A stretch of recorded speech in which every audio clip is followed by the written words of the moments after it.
Hi friends, ഇന്ന് ഏത് കായ്ക്കാത്ത മൾബറിയും കായ്ക്കുന്നത് നമുക്ക് നോക്കാമോ?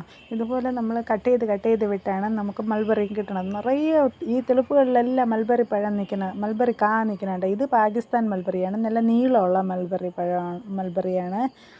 ഇത് തെളുക്കുമ്പോഴേ ഇത്രയും പൂക്കൾ നിൽക്കുന്നുണ്ട്. ഇത് പഴുത്ത് തുടങ്ങി. അങ്ങനെ ഓരോ ദിവസവും ഉള്ളത് ഞാൻ അങ്ങനെ കുറച്ച് എടുത്ത് വെച്ചിരിക്കുന്നതാണ്. ഇത് വിളയുമ്പോൾ ഉള്ളതും തെളുപ്പിലൊക്കെ നിൽക്കുന്നതുമായിട്ടൊക്കെയാണ് ഞാൻ എടുത്ത് വെച്ചിരിക്കുന്നത്. ഇതിന് ഞാൻ ഇട്ടത് ചാണകപ്പൊടി മാത്രമാണ്. പിന്നെ മഴ സമയത്തിനൊക്കെയാണ് ഇതിന് അരക്കി വിടാനൊക്കെ ഉള്ളത്.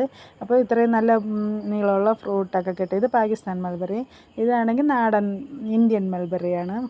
നിറയെ മൾബറി പഴം കഴിക്കാം. ഇവിടെ എനിക്കും കിളികൾക്കും ഇവിടെ അടിയാണ്. എന്താണെന്ന് പറഞ്ഞാൽ ഞാൻ നാളെ പറിക്കാമെന്ന് പറഞ്ഞ് വിട്ടിരിക്കുമ്പോൾ പിറ്റേ ദിവസം അതിന് മുമ്പേ അത് പറിച്ചോളും. രാവിലെ പറിച്ചൊക്കെ കഴിക്കും. നല്ല ചുവപ്പ് നിറമുള്ള മൾബറിയൊക്കെയാണ്. നല്ല ബ്ലഡ് പോലെ കയ്യിൽ ഒഴുകും നമ്മൾ പിതുക്കി നോക്കുമ്പോൾ.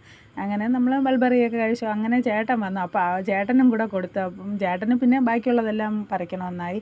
അങ്ങനെ ഇന്ന് വീട്ടിൽ നിന്ന് കുറച്ച് വിറവൊക്കെ കൊണ്ടുവന്ന് അതിനെയൊക്കെ നമ്മൾ പറക്കി വീട്ടിൽ കൊണ്ടാക്കിയപ്പം നല്ല വിശന്നു. അപ്പോഴാണ് അച്ചുവിൻ്റെ ഫ്രണ്ടിൻ്റെ ബർത്ത്ഡേ ആണ്. അപ്പം നമുക്കിങ്ങ് ചിലവ് ചെയ്തേ. ഷവർമയും ജ്യൂസും അങ്ങനെ ചിക്കനൊക്കെ കുറച്ച് സാധനങ്ങളൊക്കെ ഉണ്ട്. അപ്പം നമ്മൾ വെളിയിലിരുന്ന് കഴിച്ചിട്ടിരിക്കുമ്പോഴേ രണ്ട് പൂച്ചക്കുട്ടന്മാർ വന്നേ. അവർ വന്ന് വെയിറ്റ് ചെയ്തിരിക്കണം. ഇറച്ചിയും എന്തെങ്കിലും കൊടുക്കുമെന്ന്. ഒന്നും കൊടുത്തില്ല. ഇറച്ചി ഒന്നും കൊടുക്കാതെ ഒരു എലുമ്പ് കഷ്ണം മാത്രം ഇട്ട് കൊടുത്തു. അവർ പ്രാവി കൊണ്ട് കഴിച്ചു. Okay friends, by.